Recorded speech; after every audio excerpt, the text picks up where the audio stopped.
Coba kalian bayangin, dalam seminggu terakhir kalian belanja online itu berapa kali? Atau bahkan pernah gak sih kalian beli sesuatu cuma karena lucu, estetik, atau kayaknya perlu?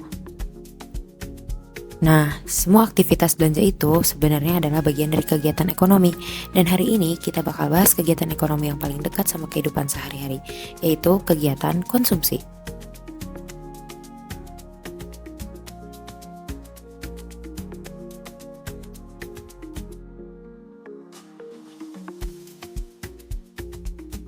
Dalam kegiatan sehari-hari, konsumsi itu bukan cuma belanja.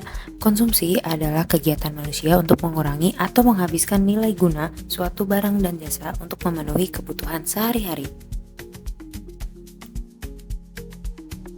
Tujuan melakukan kegiatan konsumsi yaitu untuk memenuhi kebutuhan hidup dan untuk mendapatkan kepuasan.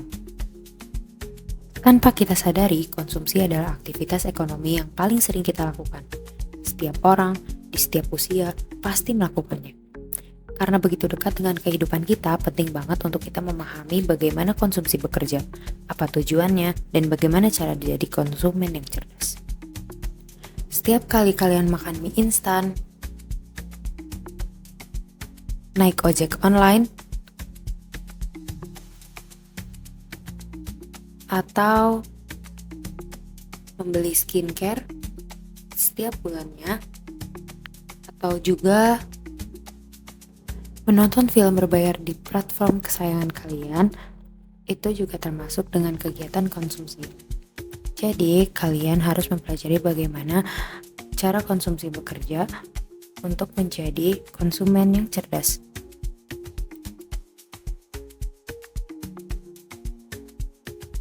Kegiatan konsumsi tiap orang itu berbeda-beda karena tiap individu memiliki kebiasaan atau kepentingan yang berbeda dalam memenuhi kebutuhan hidupnya.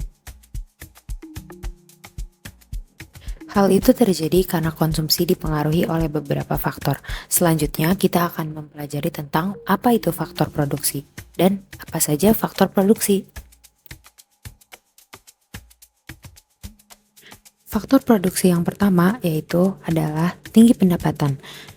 Semakin besar pendapatan, maka semakin besar kemampuan konsumsi seseorang. Faktor yang kedua yaitu selera. Tiap individu memiliki selera barang yang berbeda. Ada yang suka barang estetik, ada yang lebih suka barang fungsional. Faktor yang ketiga yaitu kondisi tempat tinggal. Tentunya di desa dan di kota memiliki pola konsumsi yang berbeda karena bedanya kebutuhan antara orang yang tinggal di kota dan di desa.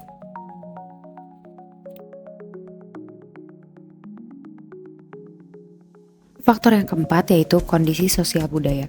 Lingkungan pertemanan, tren, dan budaya mempengaruhi apa yang dibeli dan apa yang dibutuhkan.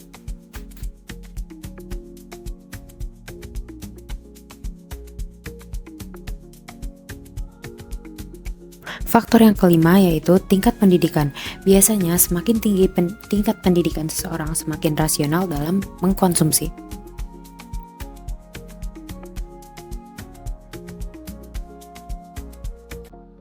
Faktor yang keenam yaitu tinggi rendahnya harga. Semakin harga naik, maka konsumsi akan turun. Harga turun, maka konsumsi bisa saja naik.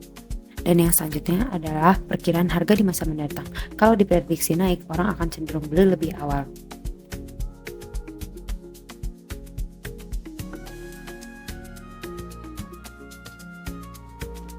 Coba kalian pikir, kenapa tiap makhluk hidup melakukan konsumsi? Sudah pasti untuk memenuhi kebutuhannya. Namun, apakah ada tujuan lain dari kegiatan konsumsi? Maka dari itu, kita akan belajar selanjutnya tentang tujuan konsumsi.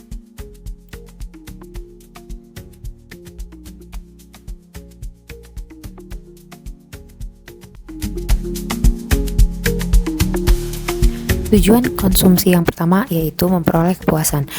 Seseorang melakukan konsumsi dilakukan agar kebutuhan manusia terpenuhi dan menghasilkan rasa puas. Yang kedua adalah menghindari pemborosan. Konsumsi yang tepat dan terukur membantu seseorang menggunakan barang atau jasa secukupnya. Yang ketiga yaitu mengurangi resiko kerugian. Dengan memilih barang yang berkualitas, harga yang sesuai, dan penggunaan yang tepat, konsumen dapat menghindari kerugian, seperti barang rusak atau membeli barang yang tidak bermanfaat.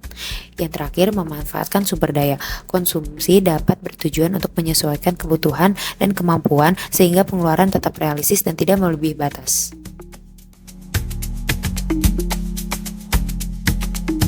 Selanjutnya, prinsip konsumsi. Supaya konsumsi kita bijak, ada prinsip-prinsip yang harus kita ikuti. Yang pertama, bertindak rasional. Ketika suatu individu bertindak rasional, cenderung memakai logika bukan emosi untuk membeli atau menggunakan barang dan jasa.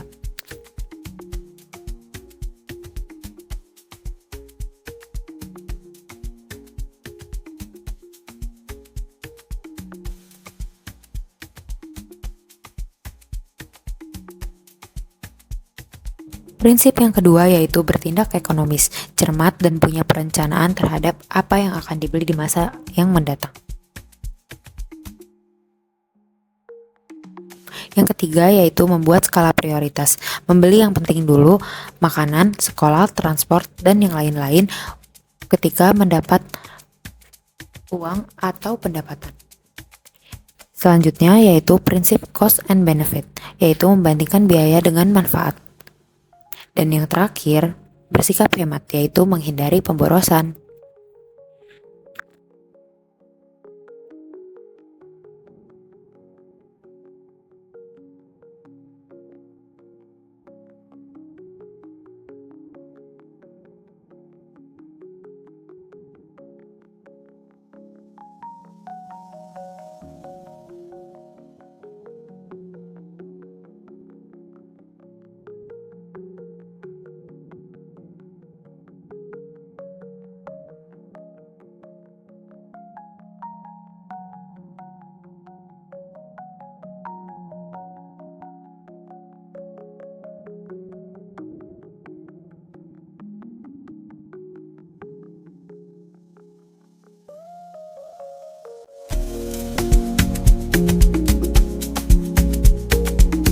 Dalam ekonomi, perilaku konsumen dijelaskan lewat hukum Gosen 1 dan hukum Gosen 2. Hukum Gosen 1 yaitu semakin banyak seseorang mengonsumsi sesuatu barang, kepuasan tambahan dari tiap unit berikutnya akan berkurang. Hukum Gosen 2 yaitu konsumen akan membagi pengeluaran sehingga kepuasan terakhir dari setiap barang bernilai sama.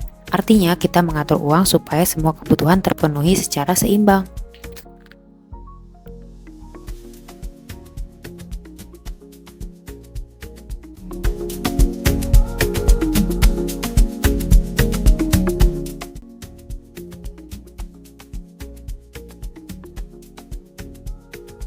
Dan selanjutnya adalah dampak konsumsi positif dan negatif. Konsumsi bisa berdampak positif dan negatif. Yang pertama adalah dampak positif, meningkatkan kesejahteraan dan mendorong kegiatan produksi dan menjadi motivasi kerja seseorang untuk terus bekerja dan mendapatkan pendapatan sehingga dapat melakukan konsumsi untuk memenuhi kebutuhannya.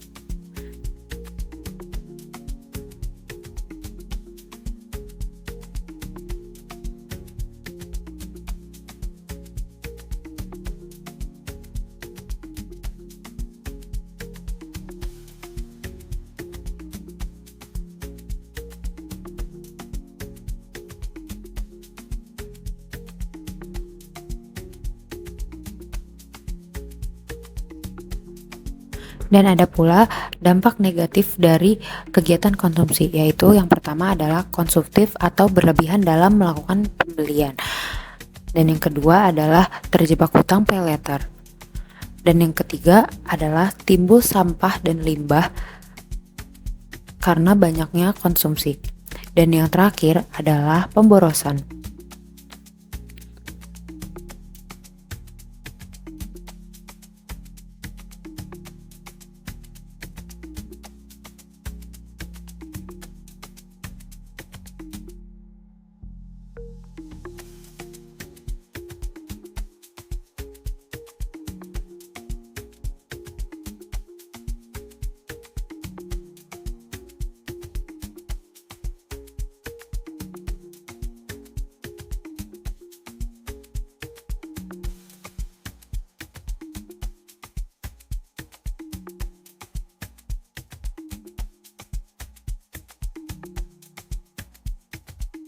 Kegiatan konsumsi akan selalu menjadi bagian dari hidup kita. Yang penting adalah bagaimana kita mengelolanya, memahami kebutuhan, mendahulukan prioritas, dan mempertimbangkan manfaat sebelum membeli.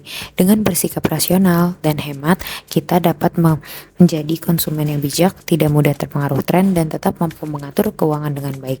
Ingat, keputusan konsumsi hari ini akan membentuk kebiasaan kita di masa depan.